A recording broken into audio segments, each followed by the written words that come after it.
Happy Friday, folks. Senior Editor Mackenzie DeLulo here, and welcome back to the Texans Weekly Roundup podcast. This week, the team discusses a Texas House Democrat running to primary Democratic Senator Nathan Johnson in 2024, a Texas woman fleeing the state after the Supreme Court stayed her medical restraining order to Texas's laws against abortion, the Secretary of State arguing that legal challenges to the November constitutional amendment election are moot, one renewable company's challenge to a new state electric pricing order before the Texas Supreme Court, the plaintiff seeking to oust Travis County District Attorney Jose Garza revealed as having a prior felony charge for meth, a Dallas councilwoman's proposed changes to the city charter, including lifetime term limits, University of Texas faculty members signing a letter expressing deep concern for the free speech of pro-Palestine students, conservative megadonor Tim Dunn selling his shale company Crown Rock for $12 billion, tech billionaire Elon Musk looking to start his own university in Austin, and a billboard in El Paso promoting San Francisco as a sanctuary city. Thanks for listening and enjoy this episode. Okay, howdy folks, we're back. We have Brad, we have Rob, we have Hayden, we have Matt. Everyone's back. Good to be here. It's only 11 days till Christmas. Only 11 days till Christmas. I'm so excited. I keep thinking about it. It's just, we're going to be in Nashville for Christmas this year, which is a very Christmassy town. So I'm very excited about that. What makes it especially Christmassy? Well, it's colder than Austin. Let's start there, you know?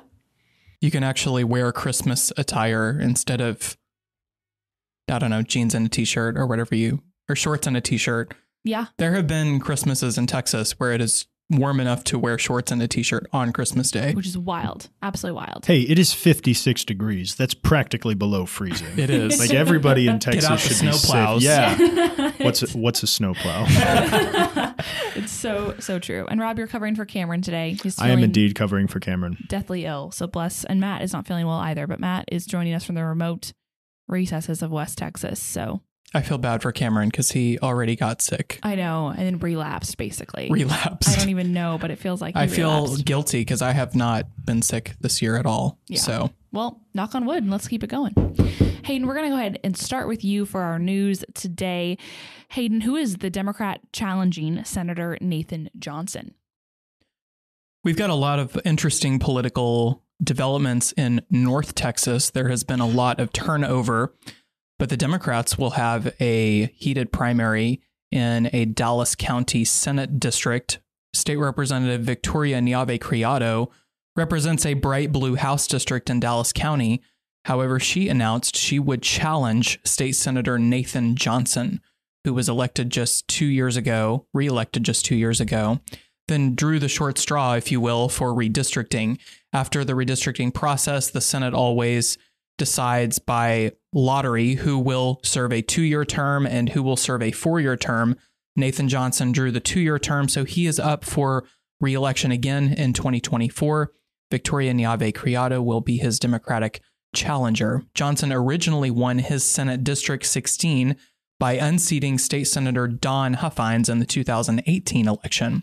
Johnson pitched himself as a moderate alternative to Huffines.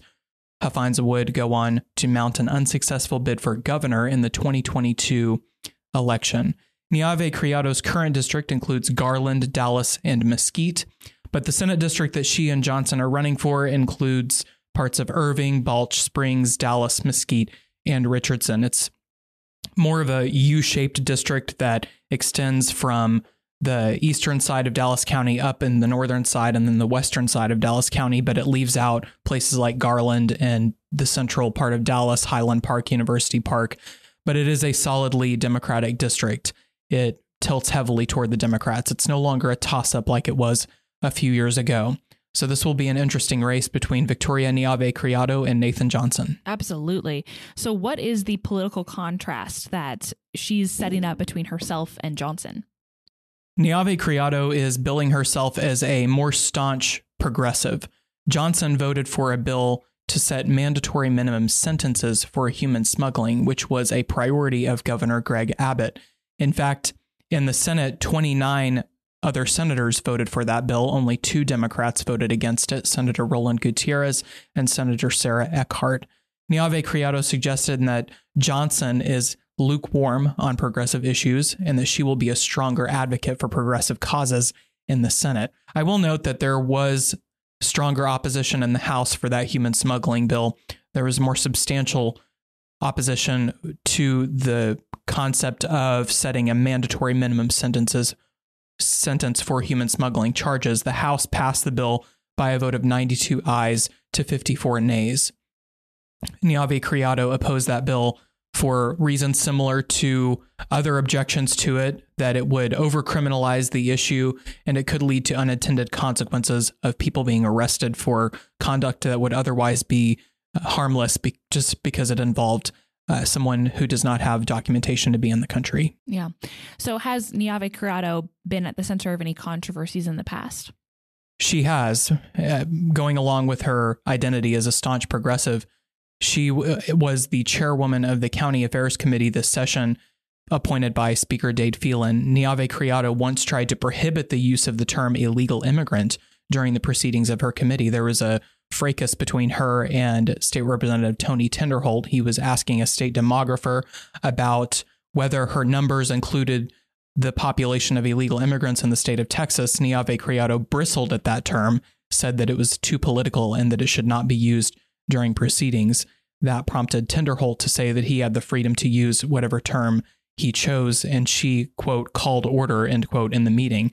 So that was a dust-up over her belief that that is too politicized of a term. She is, of course, a progressive on immigration issues, so that illustrates the way that she has held the line on her beliefs on this issue.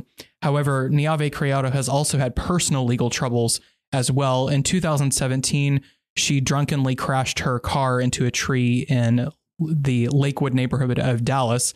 I happened to live near there just a few years ago. It's a very densely populated area. There are lots of people taking walks outside, that type of thing. She would ultimately plead no contest to the charge. It was shown that her blood alcohol content was well over the legal limit. She publicly took responsibility for the crime at the time and said that her driver's license would be suspended and she would serve probation in addition to fines. And it appears that she has since put that DWI behind her. Monday was the deadline to file for a place on the ballot. Author Linda Garcia filed to replace Niave Criado in the House. It is notable that Niave Criado did not announce her intention to run for the seat until the deadline to file for a place on the ballot. One other candidate appears on the filings for the Democratic primary in that district, but it appears that her application to be on the ballot has been rejected. And notable in you're talking about the deadline in that if Niave Criado made that announcement the day the filing ended and folks in her district may not have known about it, they weren't ready to line up to take her seat and run for her spot, right? So there's just not much of a runway there. Hayden, thank you so much for your coverage, and it will certainly be a fascinating Senate race that we did not anticipate earlier this week. Rob, we're coming to you on behalf of Cameron. Indeed, I will try to. I'll try to do the best I can to deliberate as Cameron would. I love it. This week we saw a very controversial abortion case make its way to the Supreme Court of Texas here in the state. How did that happen? So the Center for Reproductive Rights revealed on December 5th that it had helped file a lawsuit on behalf of Kate Cox, a pregnant Texas woman whose fetus has a condition known as trisomy 18 that causes developmental disabilities and is often fatal. Cox was seeking a medical exception to Texas pro-life laws in order to receive an abortion. Judge Maya Guerra Gamble in Travis County granted her a temporary restraining order against those laws, but that order was later stayed by the Supreme Court of Texas while it reviewed the case. The court did later rule that Cox did not meet the medical exception requirements. The Center for Reproductive Rights then revealed this week that Cox has actually left the state in order to have the abortion procedure. This is a nationwide story right now. Folks all over the country are zeroed in on Katie Cox and her case. Has this involved anyone else in the Texas government? So before the Supreme Court made its final decision saying that Kate Cox did not meet the medical exception requirements, the Office of the Attorney General under Ken Paxton sent a letter to 3 major Texas hospitals telling them that the restraining order would, quote, expire long before the statute of limitations for violating Texas abortion laws expires. So he's trying to say, if you go ahead with this, we're still going to go after you. We're still going to prosecute you for doing this because in his eyes, it did not meet the requirement of the law. The OAG also criticized Cox's physician, Dr. Damla Carson, for not seeking a second opinion on whether or not the abortion was whether or not it's necessary, and for stating that she had a good faith belief that Cox's health or life was in danger, rather than the, quote, reasonable medical judgment that is required by the law. So it's a little bit of, arguing over specific legal terms here because Texas tries to keep, a very sort of tight definition on those medical exemptions to the anti-abortion law. Federal Judge Robert Pittman has ruled in the past that Texas's Human Life Protection Act, which is also known as the trigger ban because it was set to go into effect 30 days after the U.S. Supreme Court overturned Roe v. Wade in its judgment in the case Dobbs v. Jackson, Pittman has ruled that the trigger ban cannot be used to prosecute abortions that take place outside of Texas, although he has said it is possible but unlikely that it could prosecute those who, quote, furnish the means for a woman to have an abortion outside of Texas. So it remains to be seen what's going to happen here at the end. We're still sort of waiting to see what happens next. The twists and turns are plentiful with this story, so we'll continue to keep an eye on it. And Rob, thanks for covering Cameron's coverage. We appreciate it. Matt, we're coming to you. The state's highest election authority says a simple flaw in the legal challenges to the constitutional amendment election have made the lawsuits moot, and the amendments have been ratified. Give us the rundown. The state's highest election authority says a simple flaw in the legal challenges to the constitutional amendment election have made the lawsuits moot, and now the amendments have been ratified as part of Texas's state constitution. On background of this case, several activists filed self-represented lawsuits challenging the November constitutional amendment election, arguing in detail that the electronic voting machines were not properly inspected by certifying laboratories, that one type of machine was illegally connected to the internet, and a whole section of the election code pertaining to secret ballots is unconstitutional. While some lawmakers were worried initially that these lawsuits would drag on and prevent the constitutional amendments from becoming part of the state constitution, such as property tax relief and teacher pay raises, the Secretary of State's latest filing in response to the lawsuit says that these amendments are officially part of the Constitution. Giving a simple but nuanced explanation, Secretary of State says the plaintiffs failed to properly serve them with notice of the lawsuit as required by the election code. And in a window of time, the opportunity was taken by Governor Greg Abbott to certify the election, making the challenges moot. Now, a judge has set a hearing to consider dismissing the case on January 3rd, considering the Secretary of State's motion that pleads to the jurisdiction, saying the courts no longer have jurisdiction because there's no longer a case in controversy. So we'll keep an eye on this case and see what happens at that January 3rd hearing. Thank you, Matthew. Bradley, coming to you. The Texas Supreme Court agreed to hear another lawsuit concerning the 2021 blackouts. What are the details? So the court agreed to hear the PUC's appeal of a suit filed by RWE Renewables. RWE sued the PUC over its June-July 2021 directive that electricity prices go to the max whenever load shedding occurs. The original plaintiff alleges that the PUC did not go through public notice requirements and the required rulemaking process before setting this. It was kind of a haphazardly put together document with a memo. Now the PUC argues that A, they have the right to do this. It's not an official rule. B, it's just reflecting what the process should already look like when there are shortages, when scarcity is at its highest. The price on the wholesale market should reflect that and be at its highest. And that's the argument from the PUC. Originally, that's why they passed this directive. That was more just a formal requirement or formal action in order to ensure the intended purpose as actually remains the same. It's related, but not exactly the same, to another suit that is coming up in January in front of the court over the same electricity pricing issue, except during the blackouts, the PUC ordered the price to the cap in order to quote accurately reflect scarcity at the time. And so the reason this has become a big issue is because it resulted in allegedly overpayment from one side of the electricity ledger to the other at prices that were artificially kept at the max by the PUC, which they shouldn't have done. And so that one's in January. This one was set for March. They're related, not exactly the same, but the industry itself is in a tizzy over this issue. Can the PUC, do they have the authority to claw back money that's already exchanged hands? Do they have the authority to order something to the cap in the first place without the algorithm that sets the price doing it organically? A lot of questions in this. Very interesting set of disputes.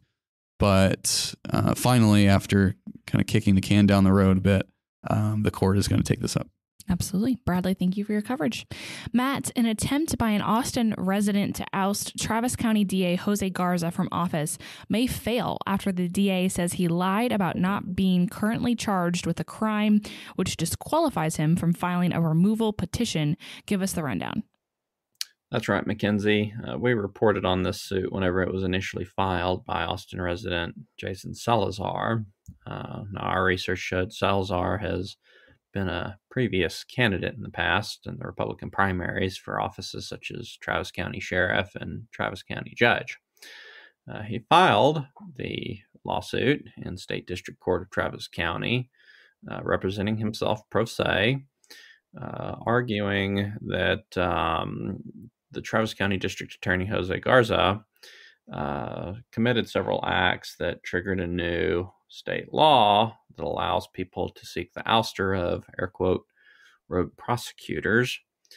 Specifically, the grievances cited in the original suit included Garza's position in the past not to enforce certain drug possession charges, his position not to enforce state abortion laws, and his policies providing discriminatory treatment against local police officers, such as presenting cases of abuse against them to the grand jury without probable cause, or keeping a blacklist of officers who won't be allowed to testify as witnesses in certain criminal cases.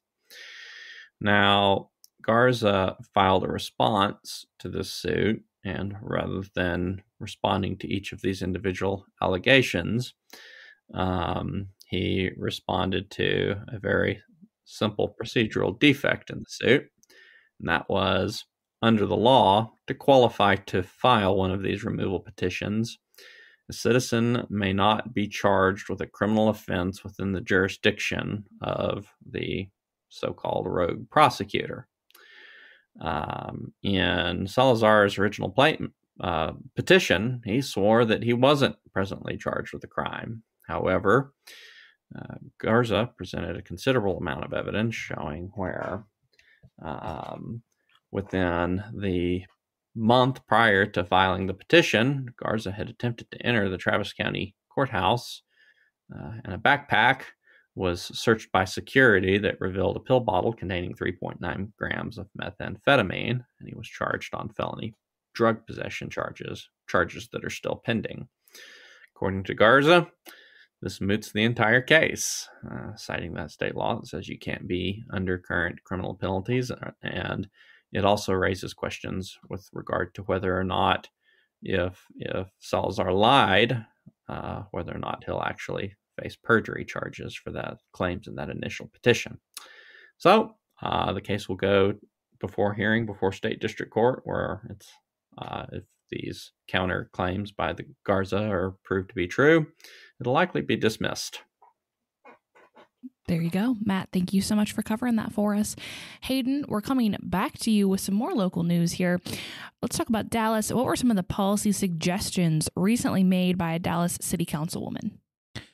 Dallas City Councilwoman Kara Mendelson, who represents the North Dallas area, recently said that she submitted policy proposals to the city's Charter Review Board.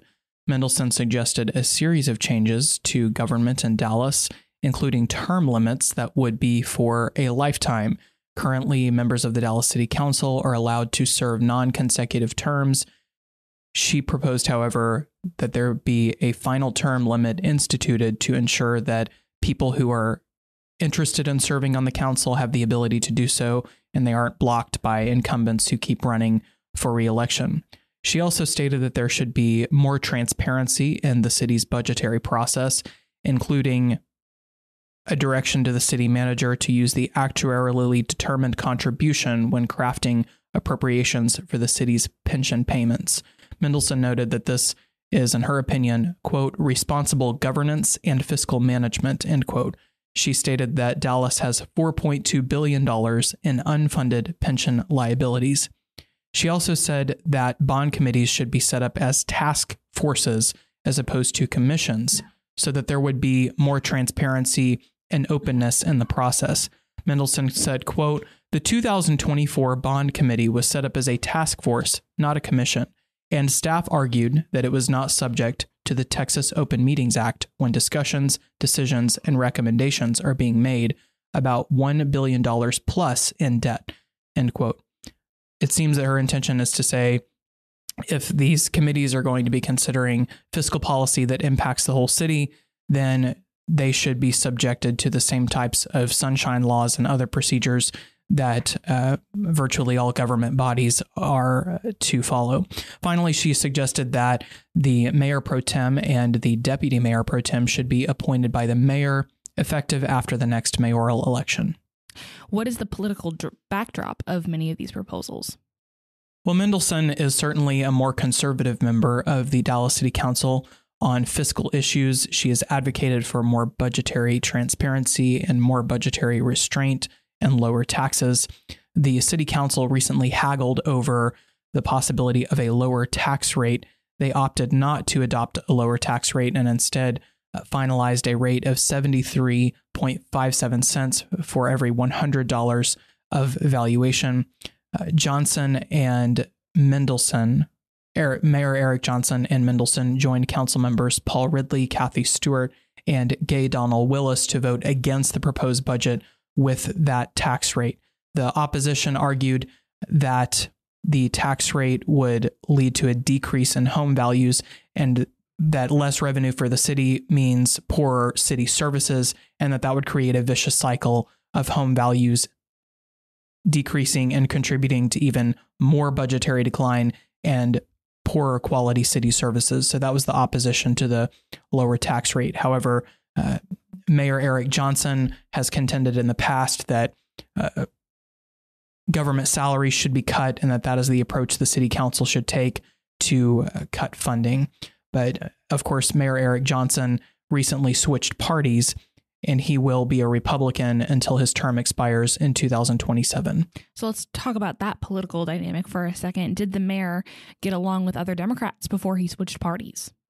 Johnson was ruffling feathers in the Democratic Party long before he made the decision to switch. He is a popular mayor in Dallas. He was elected without opposition in the most recent mayoral election this year in 2023. Mendelson was also elected without opposition.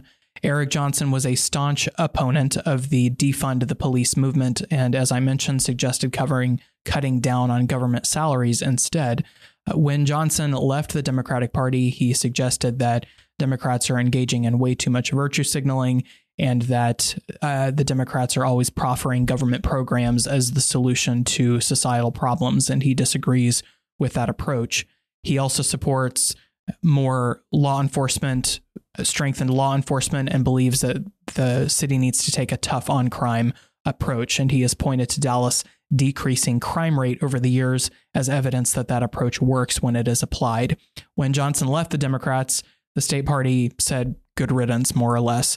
And the chairman of the Texas Democratic Party even suggested that Johnson was not an authentic Democrat in the first place.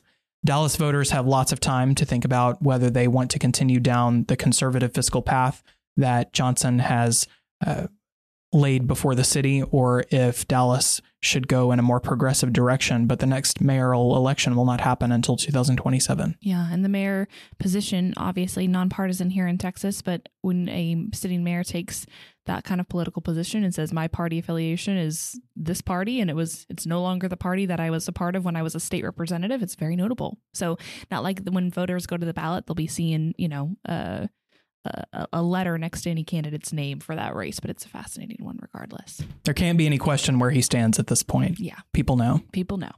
Exactly. Well, Hayden, thank you for your coverage. Rob, we're coming back to you. The Israel-Hamas war has sparked a lot of political fire in the U.S. How is it affecting UT here in Austin? So there have been reports from all over the country about clashes in universities over the conflict, accusations of anti-Semitism from pro-Palestinian protesters, as in they're the pro-Palestinian protesters being accused of anti-Semitism and pro-Israeli protesters being accused of Islamophobia. You know, it's a very high-tension issue. But after the October 7th terrorist attack that started the war, from Hamas, UT Austin President Jay Hartzell released a statement declaring that he had, quote, zero tolerance for hatred on campus towards either Jews or Palestinians, and that he was committed to protecting free speech and free discourse of ideas. In November, more than 1,000 students staged a walkout to protest Israel's treatment of Palestinians, and over 50 student groups signed a letter declaring that UT Austin, quote, made it clear that they do not care for the loss of Palestinian life, nor the safety of Palestinian students on this campus. Later that weekend, over 10,000 people protested in solidarity with the Palestinians on the streets of downtown Austin. And Cameron wrote a really interesting article about that when he went there and he saw the protest, he saw the flags waving, he saw people setting off little smoke bombs. So he has a really good article on the subject of that protest. Yeah, with some firsthand photos and all sorts of great information. Definitely go check that out at the Texan.news, folks. Rob, what prompted this letter from the professors in the first place? Yeah, so the 2 graduate teaching assistants at UT were dismissed from their positions in a class called Women and Madness, according to the letter, for sending students in the class a letter that included mental health resources for those affected by the Israel-Hamas conflict. And the letter also stated the TA's firm support for the rights and autonomy of Palestinians.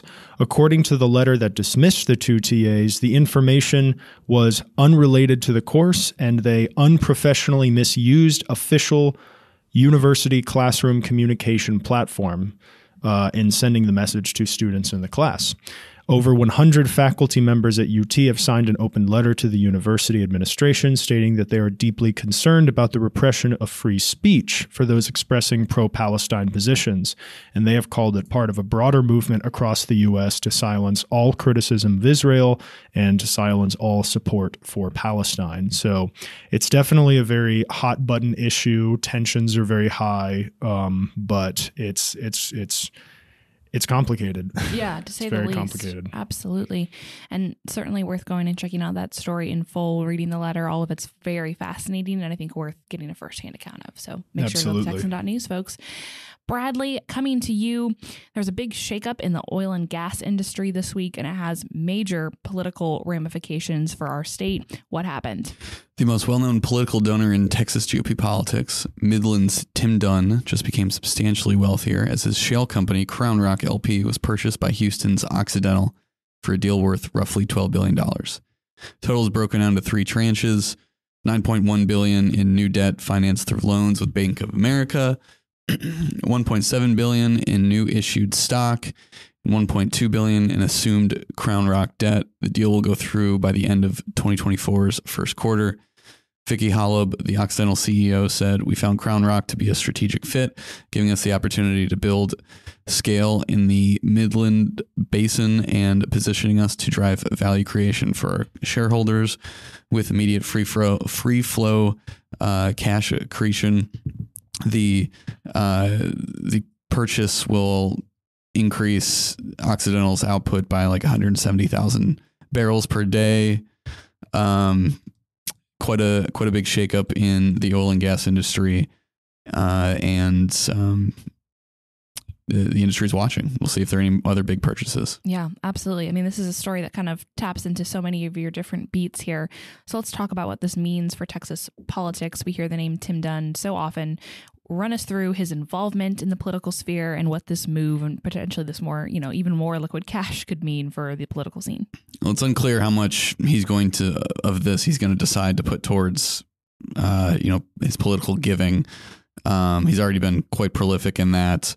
But Dunn is a conservative donor, definitely on the right wing side of the Texas GOP. Donates to candidates all across the country, though. It's not just Texas, but this is where he lives. So this is where he focuses a lot on. He is the main or one of the main donors behind Defend Texas Liberty, the PAC we've talked about quite a bit, and I'm sure we'll continue to talk about as we get into primaries. They're backing a lot of challengers to incumbents. They sided with Paxton on the impeachment, so that revenge tour, they're going to be on that. Dunn's money will be involved there. Then on school choice, Abbott's retribution against the Republicans who voted to strip ESAs from HB1. DTL is going to be involved in that as well, which means Dunn's money will go there. He gave a lot of money to Don Huffines in the challenge against Abbott last year. Just a very prolific donor. And I don't think the win rate is really that good over the last, 8 years or so. But he continues to go after it. And they're especially targeting the Texas House. They want to flip that body more towards their favor as they see it. And so, he's a big figure. And this really not only rocked the energy industry, but the Texas political one too. Yeah, absolutely. Well, Brad, thank you for your coverage there. Certainly something to keep an eye on. And fascinating, too, going into the primary scene, all these folks that may have been foes at one point, Tim Dunn v. Abbott, and then all of a sudden school choice is kind of knitting some folks together who previously would have, been enemies. Yeah, a lot of shifting along what we previously thought were the fault lines and now new fault lines. Yeah, we'll talk about that for the next 6 months. Yes. The next year and a half until we get to the next session and the chips are reshuffled. But Brad, thank you so much. Hayden, let's come to you. What do we know about the university that Elon Musk might be starting here in Austin? Bloomberg News reviewed some of the filings of Musk's charitable foundation, which is called, I kid you not, the Foundation, and discovered that it intends to start a university in Austin, which will begin as a primary school and a secondary school centered on science, technology, engineering, and math. The STEM education program will be funded by a $100 million endowment by Musk, according to the filings that Bloomberg discovered. Musk recently transferred $2.2 billion of his personal fortune to his charitable foundation in 2022. Some years ago, Musk also started a school for his own children and the children of other employees at SpaceX when he was in California. Of course, Musk moved to Texas recently in 2020. Bloomberg noted that when Musk moved to Texas, he moved the school with him. So this predated when he purchased X, formerly known as Twitter, which I think we're still calling it Twitter around this outfit. But he also announced in the fall of 2021 that he would move Tesla's headquarters to Austin. And so he's been very busy with all of his projects here in Austin. Did you say $2 billion was transferred to the foundation? $2.2 billion transferred to his charitable foundation. Okay. And of course, he's worth almost $250 billion. I was just looking at that and trying to see how much that it's like a drop in the bucket. That's right. Like 1% of his net worth. That's like him buying a biscuit, honestly. $243.1 billion is his estimated net worth. I don't know why biscuit is the benchmark I chose, but we talk about biscuits quite a bit. Yeah, here. we do. Yeah, okay. But Bloomberg said that he is considered the wealthiest person on the planet. Yeah. So lots of cash.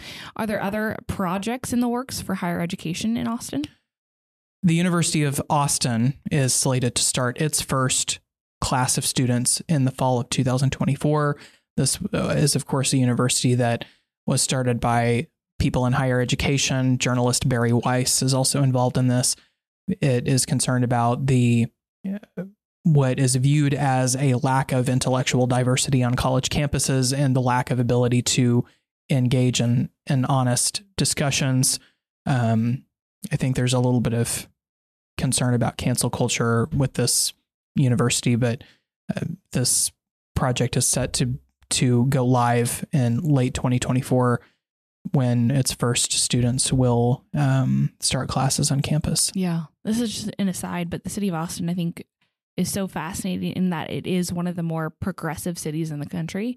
And yet you also have folks like Elon Musk and Joe Rogan and the University of Austin and like different things being founded here that are so diametrically opposed to the direction of this city, at least in governance and in voting trends.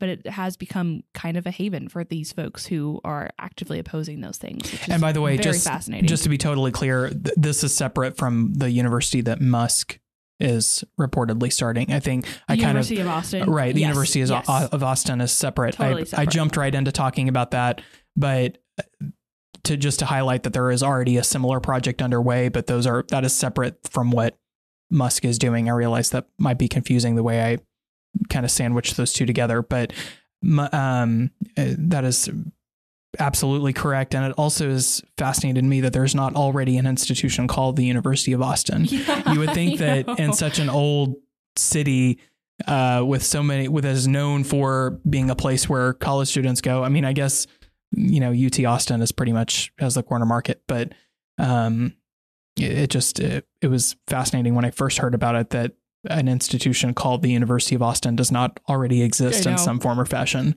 But that's why you kind of got to find a name for an org that sounds like it already exists, like the Texan. Yeah. I'm surprised it's not called X University or something like that. University. Or the boring university. Yeah. Yeah. Interesting. Well, Hayden, thank you so much for your coverage. Rob, coming to you, some billboard news. There's a new billboard in El Paso promoting an entirely different city. What does the billboard say?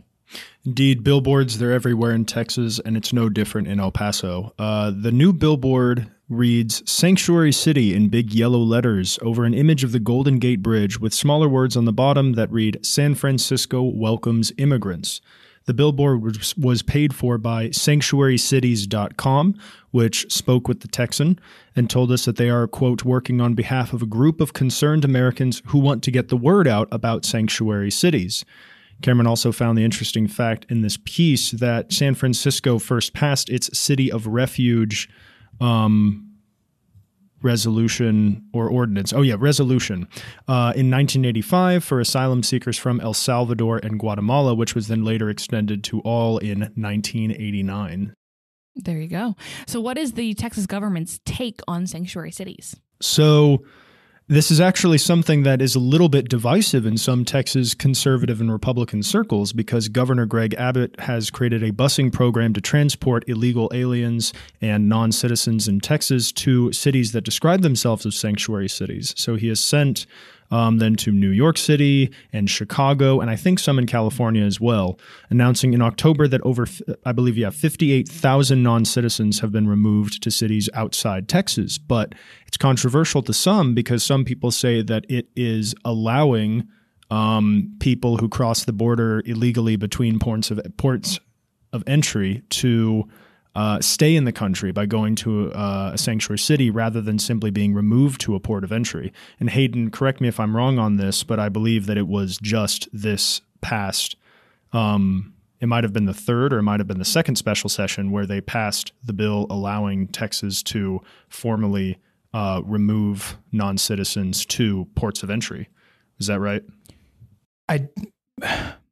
I don't think that was part of that. Are you talking about the human smuggling bill that was just passed? I think so. Yeah. The one where they could remove them to a port of entry. They could take them back and enforce immigration law in their own hands, or did that one fail? No, that was part of HB 20, which was the bill that was lost on a point of order in the regular session years ago. Yeah, that's why I had to ask. I was like, Hayden, I cannot remember because this year has had way too much going on already. So, and I will say you are correct. Operation Lone Star has been about escorting illegal immigrants to federal authorities or back to the border.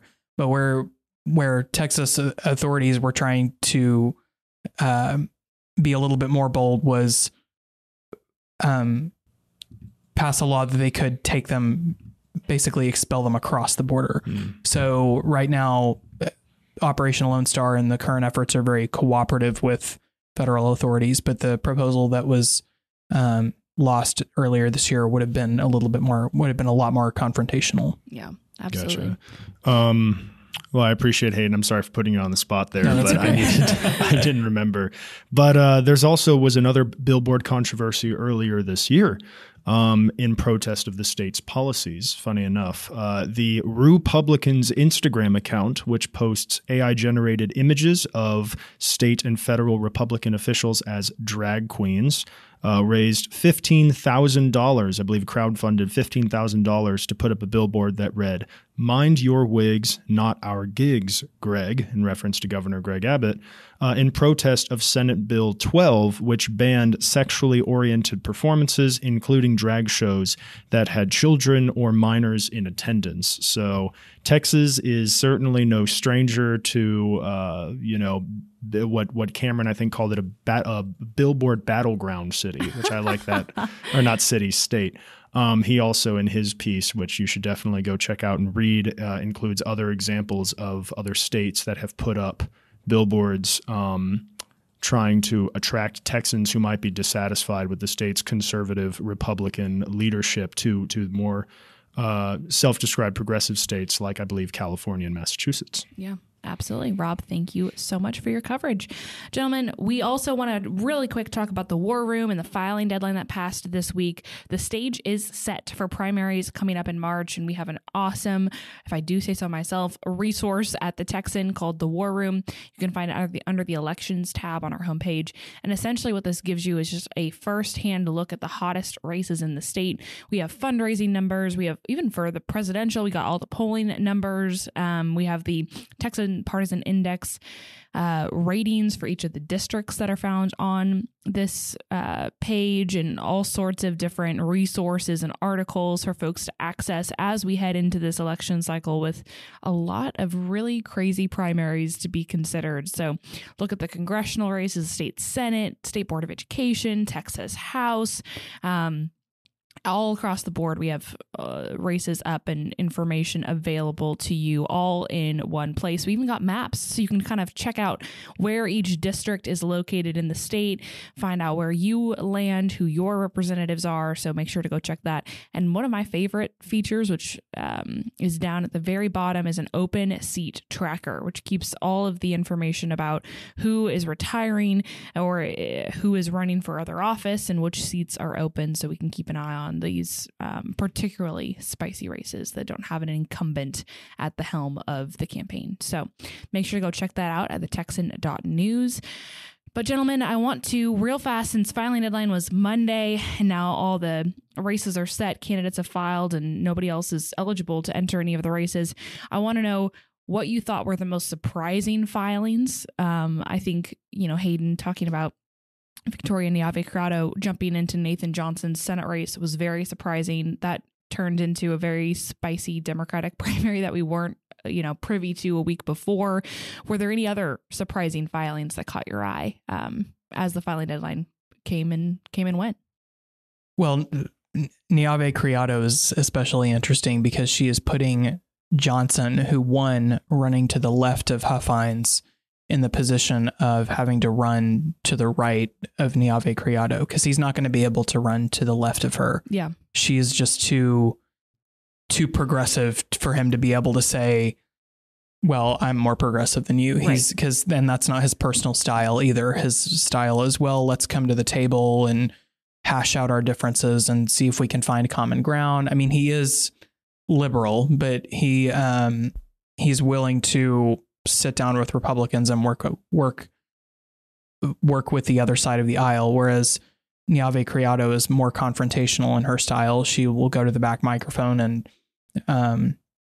in the House and certainly confront Republicans and policies that she believes will be harmful Which is also the nature of the House too, right? I mean, we've seen a lot of folks go to the Senate and all of a sudden that tactic is no longer in their back pocket. But as far as who we're going against here, you're exactly right. She's much more confrontational on those issues. She is. And I think that's illustrated with what she attempted to do in that committee hearing, although that was bound to be confrontational when you put somebody who's a staunch conservative like Tony Tenderholt up against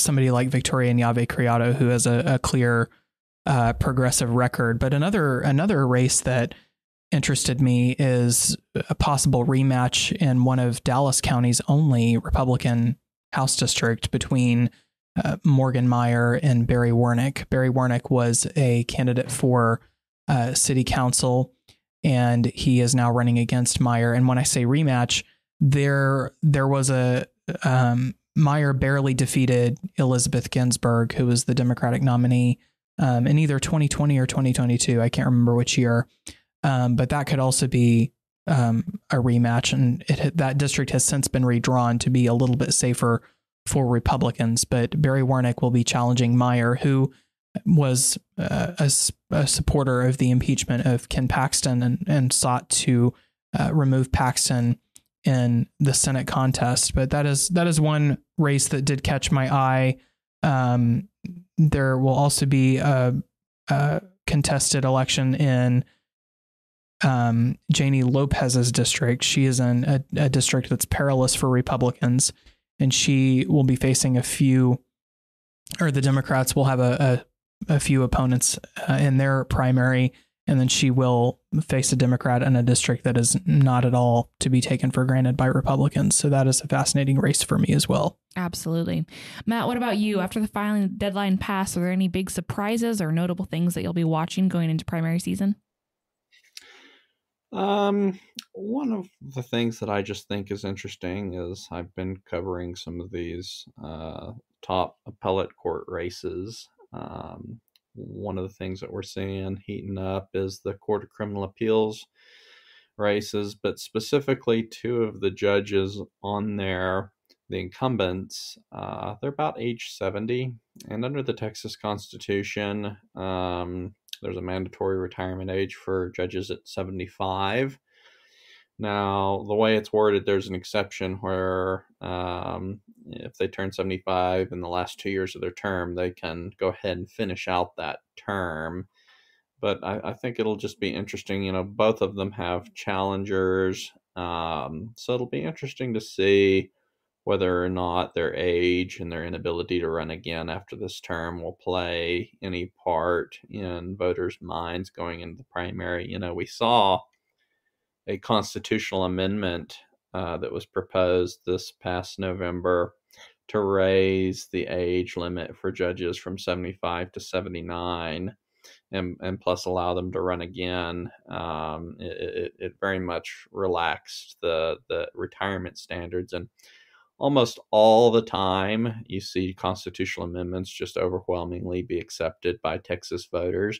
And this was the one rare exception that for the first time in a long time, voters overwhelmingly rejected allowing judges to serve in their later years. So it'll be interesting to see if that issue comes up for Republican primary voters and what that translates into as far as these particular races. Two of those judges that are also running, they've run for state Supreme Court before. They've run for Court of Criminal Appeals before. So, they're not strangers to the Texas GOP primary. It'll be interesting to see how that race shapes up. Absolutely. Thank you, Matt. Brad, what about you? Any surprises, notable things that happened filing deadline day? Dan Patrick doing all but endorsing Phelan's opponent was pretty interesting.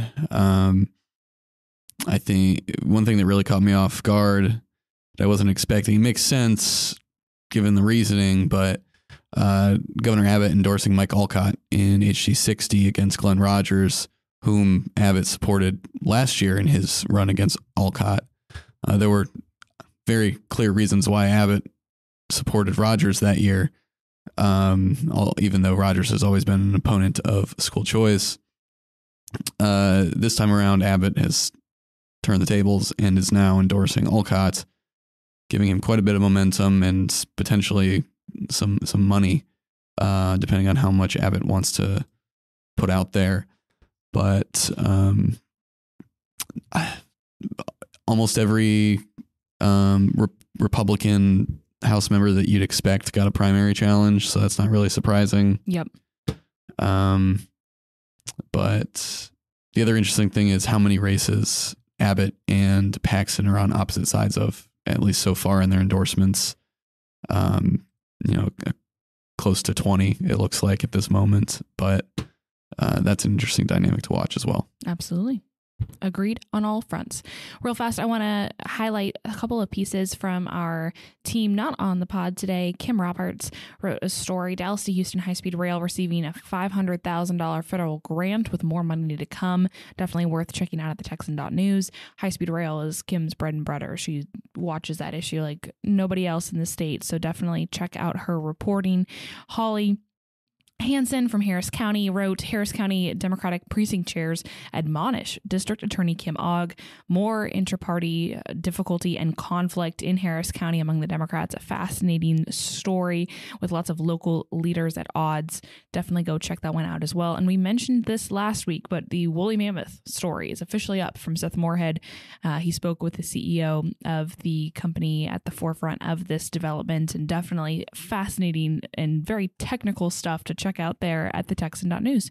Gentlemen, let's go ahead and move on to our tweetery section. Rob, we're going to come to you. What did you see this week that caught your eye? Something I saw this week that caught my eye. You know, I love the history stuff. Well, on December 13th, 2000 was a pivotal day when Vice President Al Gore conceded the presidential election to Texas Governor George W. Bush. You know, it was very controversial back then, and it's still controversial today. But, you know, it's really incredible. It's one of those things I sort of wish I would have. I mean, I was around, but I wasn't really conscious what was happening. I wasn't following politics as much. How old were you? How old was I? December 13th, 2000? I was less than a year old. Yeah. Yeah, so let's put this in perspective. I wasn't following politics as much back then. Yeah. You say as much like you were following them some. I know. A little bit. Sitting in his crib reading the But yeah, I mean, Times. It's crazy to think that for over a month, you know, that this was so up in the air, because it's crazy also how Florida has completely changed now ever since then, how it handles elections. Because Florida, that stuff is in instantly now. I don't know if y'all remember, but I think Florida had their results the day of, or at least maybe the next day. In it's hard 2020. to remember. Election nights are always such a blur. It's hard to remember. No, it's true. It's definitely more of a blur now. Yeah. But, you know, Florida's really changed how they handle that. But now it's, of course, it's the other states that always have this, you know, this election stuff up in the air. It's just interesting. You know, it's one of those things that it's still a poignant issue today. Yeah. And election integrity will probably be a poignant issue for a long, long time. For a very long time. It will probably be relevant forever. Yeah, it's very true. Hayden, what about election you? integrity or election denying, however you want to frame it, whichever direction you're coming at the issue from, it will never stop being. It will never stop. Whatever it is, it will never stop. It will never ever stop. It goes back to the 19th century, you know. Yeah, there you go. Hayden, what about you? I'm excited about yours here. Well, shock of shocks, I'm telling you about somebody who got arrested. Earlier, about 3 months ago, I wrote a story about the police department in Coffee City, Texas being disbanded because they had, this is just, I said on Slack earlier, tell me your city is corrupt without telling me your city is corrupt. They had one officer for every 5 residents. This is a town of 250 some odd people, and the police department had 50 officers. So the city council disbanded the police department because there was so much alleged corruption that the simplest option was just to shut the whole thing down, and that's what they did. But it was reported by KHOU News in Houston that the former Coffee City police chief is now facing a second-degree felony charge of tampering with government records because he lied about having a DWI accusation on his record. I say accusation because I'm not sure if it's a conviction. I'll need to double check. But on account of this alleged mendacity on his application to be a police chief, and there's a warning on that form that says not to lie on it because it's chargeable. He is now charged with a crime, and he is a candidate for constable in Harris County, running on a platform of integrity. So all of this is just very interesting. And his name's John J. Portillo.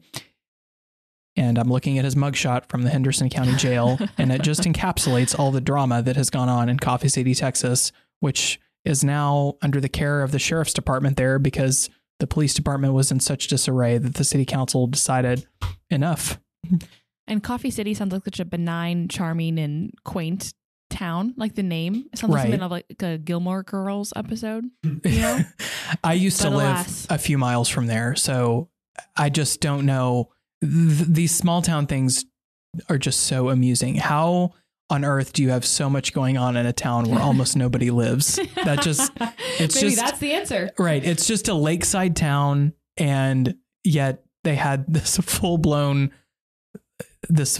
saga over their police department. And I never cease to be amazed by some of this stuff. Yeah, no kidding. Matt, what do you have for us today from your tweetery escapades? Well, I noticed that on December 9th, 1965, a Charlie Brown Christmas debuted on CBS 58 years ago. And while it was nice to see a mention on Twitter about that great moment in American history, it was also sad to see that this is the first year that CBS won't run the Charlie Brown Christmas special. So a little bit of fun history, a little bit of sad news. Yeah. Well, there you go. I definitely have not watched Charlie Brown Christmas yet, and I need to. Are you joking? This year. Oh, man. I was like, you've never seen a Charlie Brown Christmas? I watch it every single year, and I have not seen it this year. It's the best. That is an important qualification. I do understand that I left that off. I was pretty nervous about that. I'm going to be honest with you. Yeah. That worried me. I don't mean to worry you. Okay, well, I'm going to bring up some. Y'all at our Christmas party hadn't seen Chevy Chase Christmas Vacation, so. That's another classic. Okay, well, I'm going to bring up here something that's fascinating to me. So Ken Paxton today endorsed Dallas GOP chair. I'm going to really do my best to say her name, so please correct me where I'm wrong. Jennifer Stoddard Hadju over challenger Allen West today.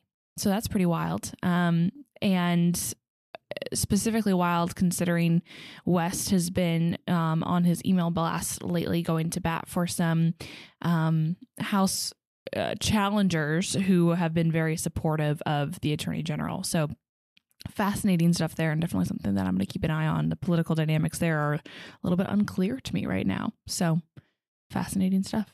Bradley, did you find anything on Twitter this week that was notable?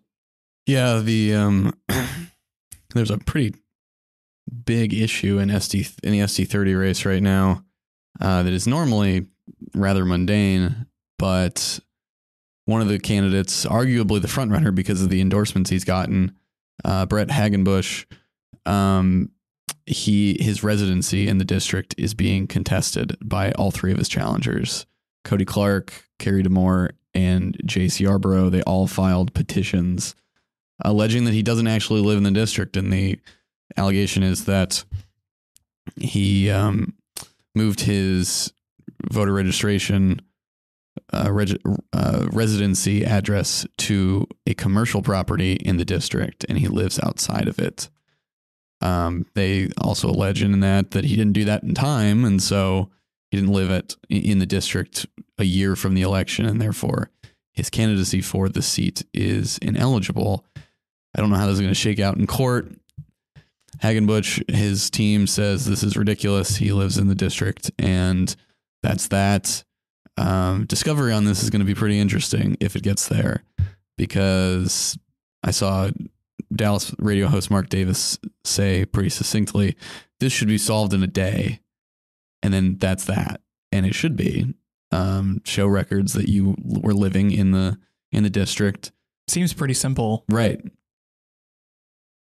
He's kind of skirting around the issue a bit. I don't think that bodes well for him, but also these things are usually dismissed out of hand. This one seems like it has some legs.